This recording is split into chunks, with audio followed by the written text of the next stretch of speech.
Hello, everybody. Phenomenal Sir here, back with another episode of The First 15, the series where I play the first 15 minutes of new or underexposed indie games and then share my thoughts and feelings about them. Today, we have up Night Guard by Cubite Games. You are Logan, a night security guard. Tonight seems like another boring work night, yet as you watch TV, the lights go out. When you go to investigate what has happened, things start to get a little strange. For some reason, the front door closes and you get trapped. Maybe you're not alone there. Night Guard is a short horror game with retro style based on the 80s. WAS to move, look around with mouse, interact with E, all pretty standard. The game was published one day ago and shows a status of released. So, without further ado, 15 minutes with Night Guard starts. Wait for it to vanish. Sorry. Now.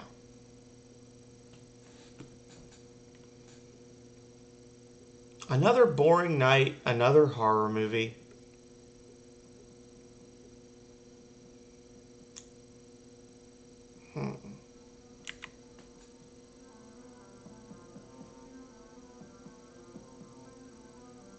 Feels like the 80s.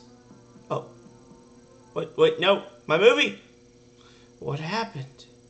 Maybe I should check the fuse box.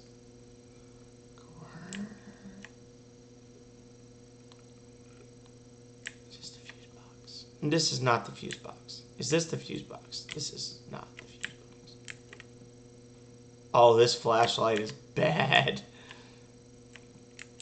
Can I leave?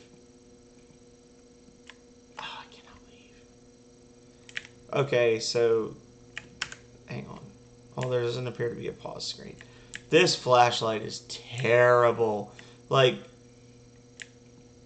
it's not even really a flashlight. It's like the idea of a flashlight.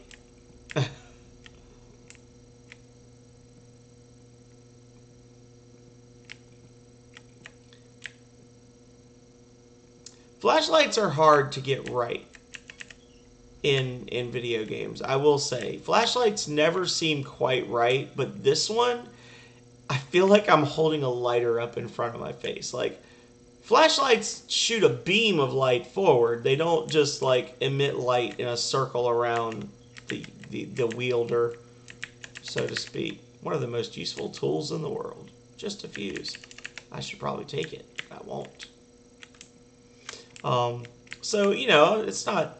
Flashlights are always kind of iffy, but boxes. Damn, it looks like the fuse is blown. I need to replace it. Flashlights, you know, the amount of light that you have in a horror game. Oh, it looks like it's getting better somehow. Maybe, I don't know. The amount of light that you have available to your character in an indie horror or in any horror game is a big part of how you build the atmosphere, but sometimes it just feels a little underdone. Like, it makes you wonder, have people used flashlights before?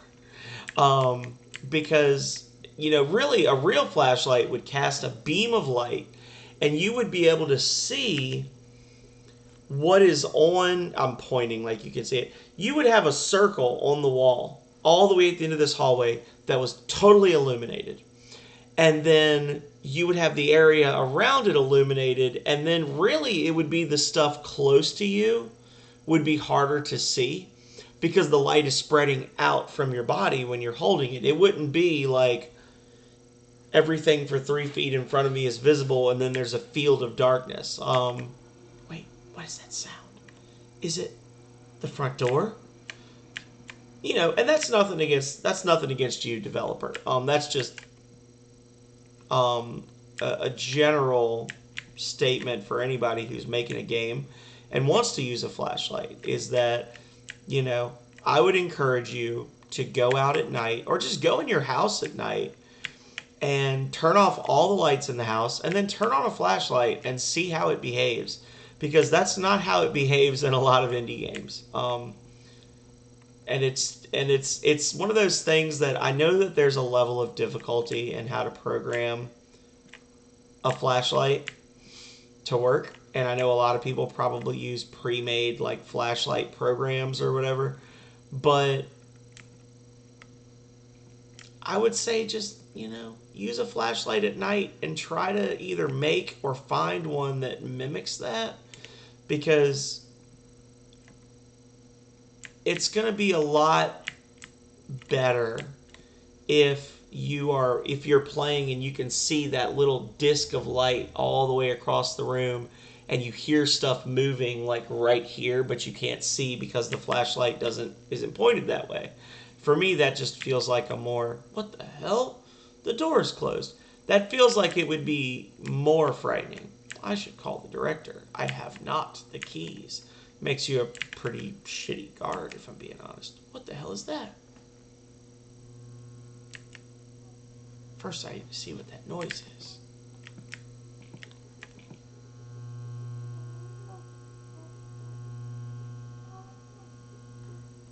It sounds like somebody just going, oh yeah, oh yeah. Let me dive into this dark area here. Oh, there's nothing. So that's my 5-minute rant about bad flashlights.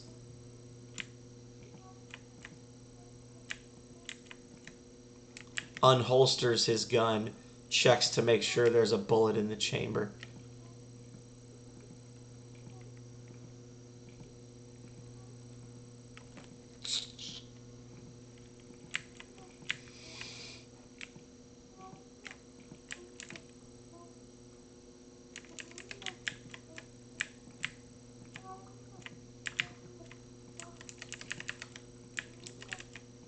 Nice car. My salary won't let me buy one. Sounds like it's coming from in here. Oh my god, it sounds like a baby. I need to open the trunk. Oh, your character speeds up. That's interesting. So I'm like faster now because I'm in a hurry. Don't know that a screwdriver would work, but I've never broken into a car before, so, The baby was already dead. Prepare for jump scare.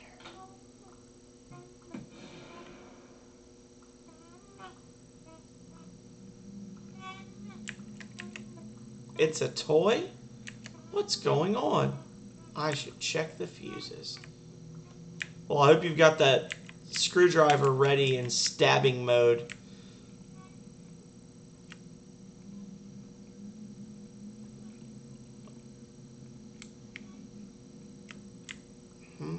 There's water dripping now. That wasn't happening before.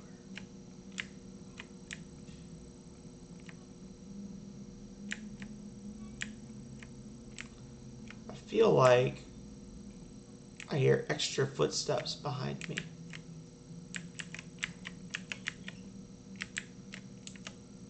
A power surge? The fuse box is completely blown. I can't fix it. Duct tape. Duct tape can fix anything. You just said it. Duct tape. I need duct tape. Oh. Damn it. A med kit. Ah! Uh-oh. Okay. Thought I broke.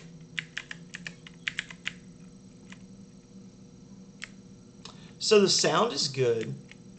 Movement is good. I will say, I hate that you don't have a pause menu, or that if you do, it's not escape or enter. But the sound is good. And the mouse sensitivity is on point. You have no idea how many of these games I play where the mouse sensitivity is either way turned up or way turned down. So that's good. Now, the flashlight, I don't believe this. I mean, this flashlight is god awful. But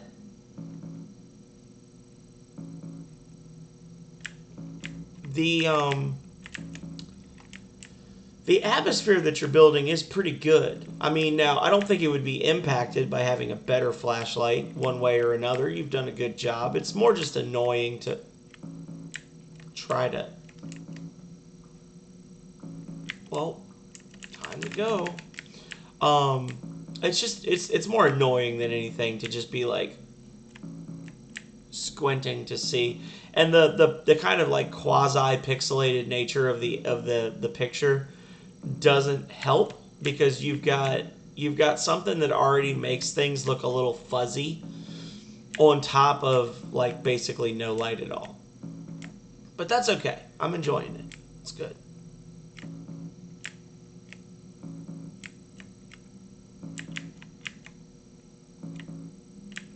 Looks like a peen with bowels. Anyway, sorry.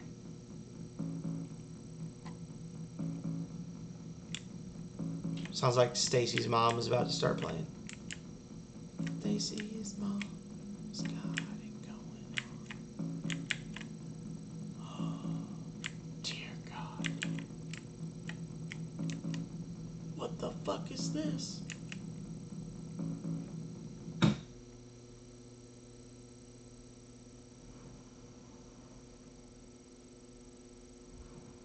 That actually caught me off guard.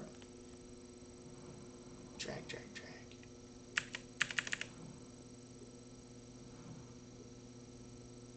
Am I in the trunk?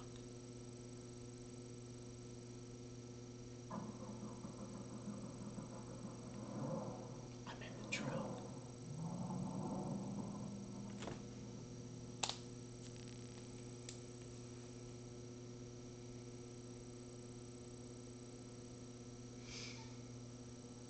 Okay. Wait, what is this gamma? What is this going to do? Oh, it'll make it brighter. Okay. Okay, so it's over, and I hate that. But, I like indie horror games, and I know that they tend to be less than 15 minutes long, so I try not to play too many of them. But I do like to leave something for the player to play. But this was good. I'm sad that I beat the whole thing in 11 minutes or whatever, but it was good. It was well done. I spent a lot of time complaining about the flashlight because the flashlight was kind of crummy, but overall it was a good little short horror game. You had me walk. Yeah, I mean, that's kind of what indie horror games tend to boil down to, right? You have me walk around. I get to see the whole area. And then I turn around and there's nothing there. And you built the suspense very well over it. I kept expecting a jump scare, which never came, which is great because I hate jump scares because they're cheap. And you had the creepy little, like, the baby doll. And the doors are shut. And it all felt believable. I will say, the fact that the character's like, I'm the security guard, but I don't have the keys. Do you not? Do you really not? Why is that? That was the only thing that made no sense. And honestly, you could fix that by just changing the dialogue and being like, the door is locked. What the? My keys are gone. And then you eliminate that issue. But you did a good job of you built the atmosphere slowly. It was very simplistic. I mean, it was literally just walk from point A to point B, back to point A, back to point B, right? You just basically were walking back and forth. But that's a lot of indie horror games. And I really liked that at the end, it seems like there's going to be more to it, which that would be awesome if you did like a sequel to this. Actually, developer, you should do that. This should be the start of a whole series of this guard getting kidnapped by a murderer and being like, trying to escape and all that, and just do it as episodic content. So the next one should start with me like basically waking up in the trunk and then the car wrecks and I get out and I'm like, what happened? And I'm trying to like find my way. Like that would be an awesome little mini series to do. If I was an indie horror developer, I'd probably steal the idea right now and start doing it. But I liked it because it had kind of that like the what is it, the movie The Strangers, or like the Manson murders, where like the person is going to kill us but they're messing with us first a little bit. And I really liked that at the end, you find the baby doll, you find the blood, you're like, what's going on? And instead of having a jump scare, when you start to turn, you get biffed. And that seemed more realistic. So it got me, but it didn't jump scare me. It wasn't like a wah thing, which, again, I hate. So overall, it was short, which I don't like. I hope that you would do like the Night Guard Chapter 2. Like, I want to see more of this. But it was fun. It was a good little game. It was 12 minutes well spent. So for me, I'm going to call it a good game. I'm going to give it 4 stars. Again, the flashlight was a little weird. It was very derivative of what, you see with a lot of indie horror games. And it wasn't the full 15 minutes long. But none of that made it a bad game. So for me, good game, 4 stars, great job, developer. I want to look and see if they have any other games, because maybe they've already made the Night Guard Chapter 2. Let's see. They have Night Guard, and they have one called Caution, Zombies Ahead, Prototype. And the description on their page just says indie game developer! Exclamation point. So I am going to give Cubite Games a follow. I am going to add this to my good games list. And I am going to give them 4 stars. Boom, I did it. So, thank you everybody, as always, for watching. A link to this game is going to be in the description below, and from there you can find a link to Cubite Games' page, which you'll be able to play their other prototype, and anything else that they release in the future if you give them a follow, which you should do, because indie devs need all the support they can get. And yeah. Be sure to check out all my other First 15 videos. Be sure to like and subscribe and all that other, stuff that you're supposed to say. And until next time, stay healthy, stay safe out there, y'all. Later.